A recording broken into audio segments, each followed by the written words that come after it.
presentation once again here.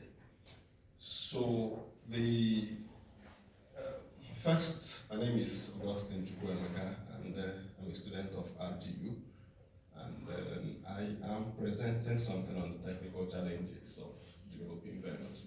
And the reason for which I've chosen to present on the technicals is because I feel like if we're able to solve the technical problems, it touches on all the other aspects of the problems that I discussed, except maybe the legal, because it will affect the environmental, affect the HSE, quite a number of others. So,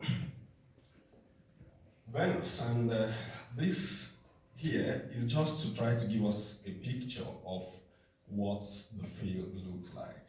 So I don't know how many of us are familiar with the building here, but this is Burj Khalifa, the world's tallest building. But as tall as it is, it's just about 828 meters. And Venus is located somewhere in water depth of 3,000 meters. That's about 3.62 times the height of Burj Khalifa. And for somebody who doesn't like height so much, if you stand at the base of Burj Khalifa and look up, you will almost be having your head spinning around because of the height of the building.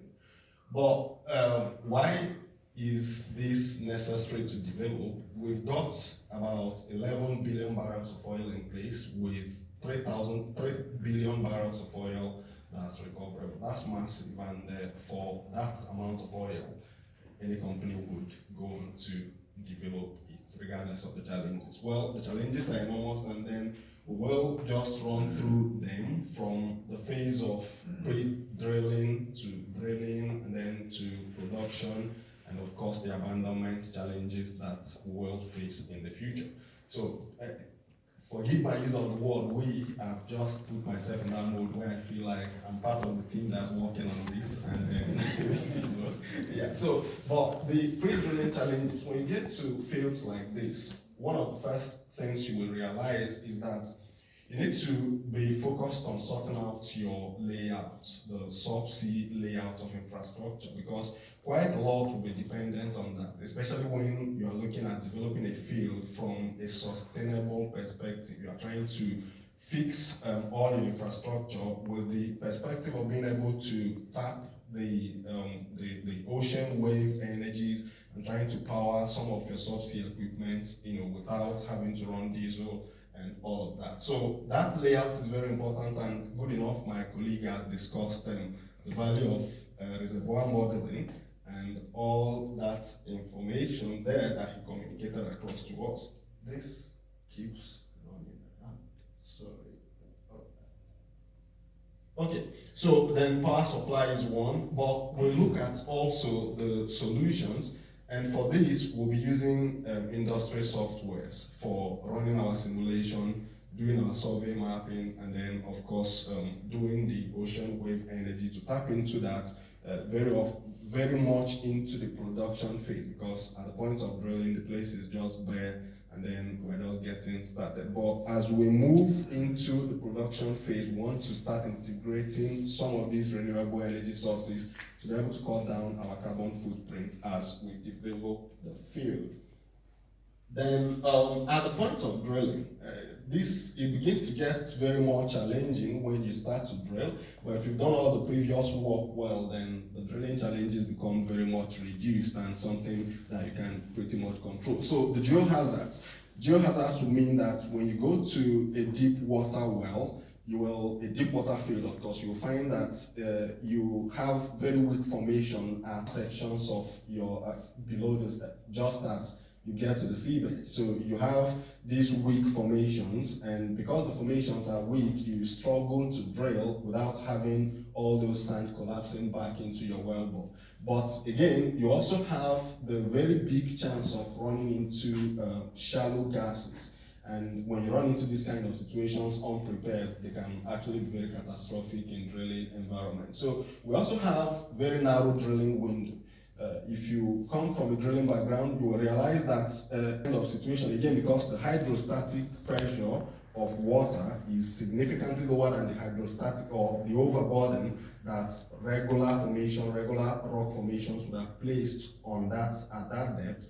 you run into this very narrow drilling window where your formation fracture gradient is very close to your pore pressure gradient. And because of that, when you look at the picture just at the downside on the right there, you find that for a well, the deeper you go, the narrower this window becomes. And you see it here. This is, well,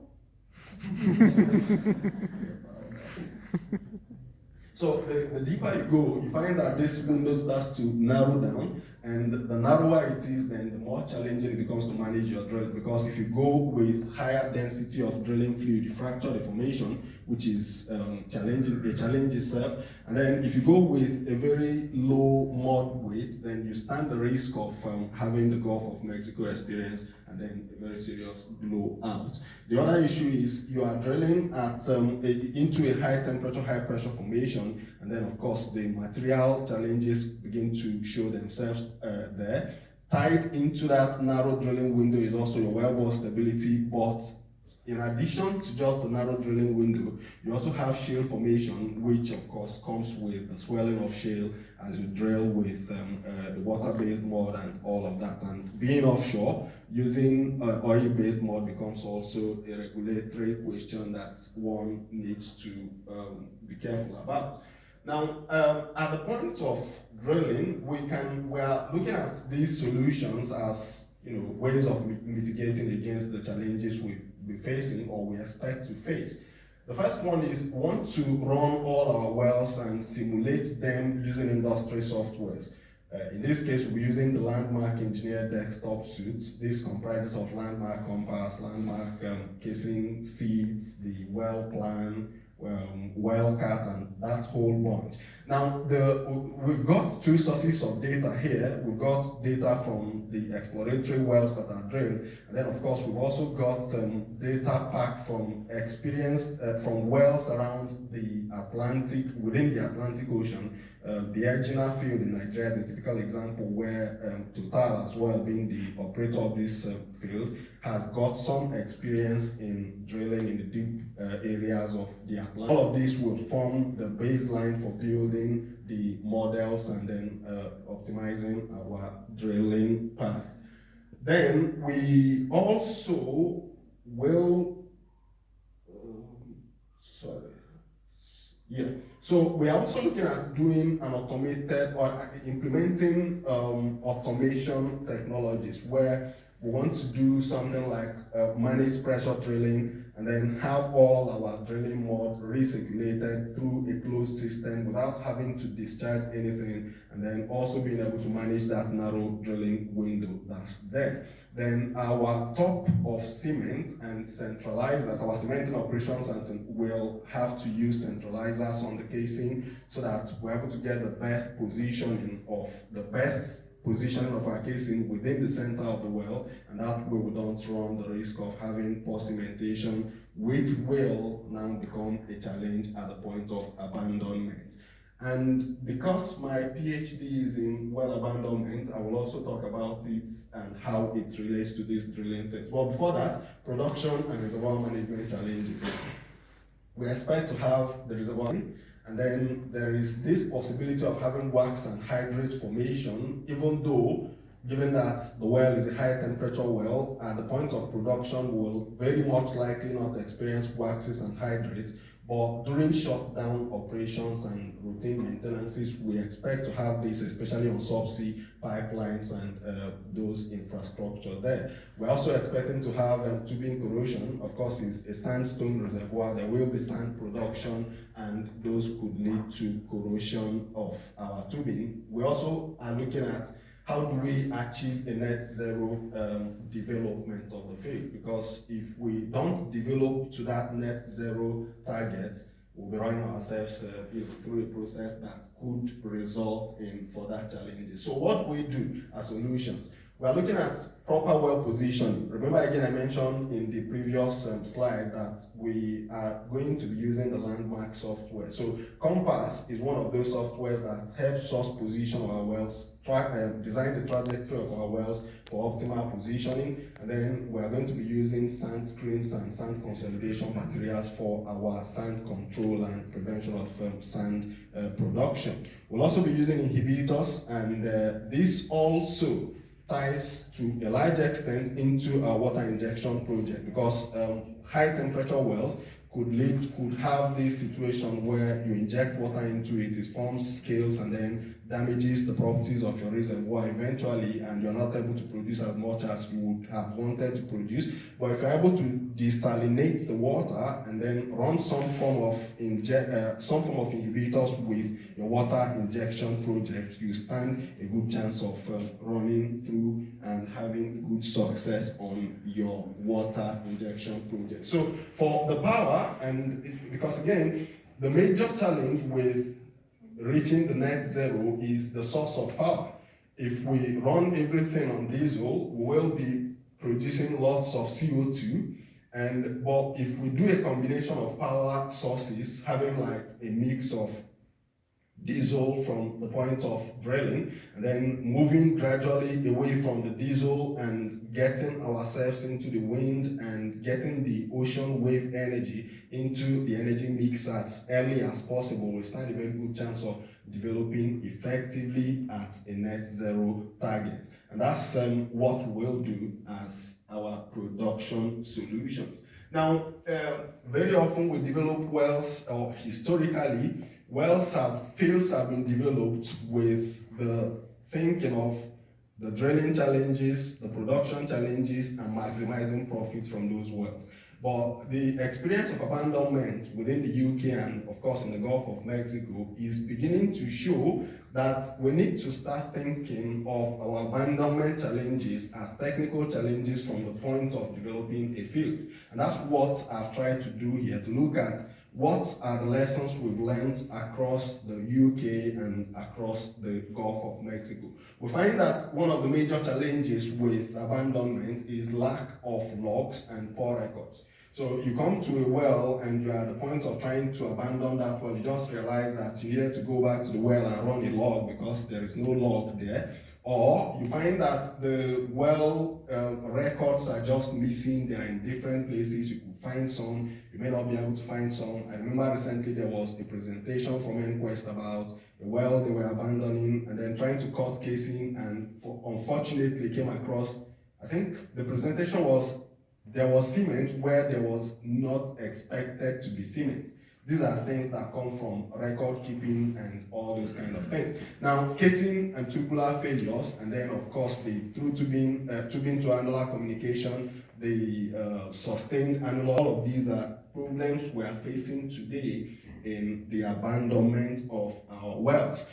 Then there is also, this is now something I'm working on in my PhD, a concept that seems to be that conventionally we abandon wells this way, but somehow we still leave all the well infrastructure, the cement behind this casing, the casing itself, we still leave it exposed to have contact with the reservoir fluid. If those reservoir fluid are very corrosive, we still have those points that could eventually become leakage points further down the line, because of course abandonment is done with eternity in view. And these are some of the challenges that we have identified here.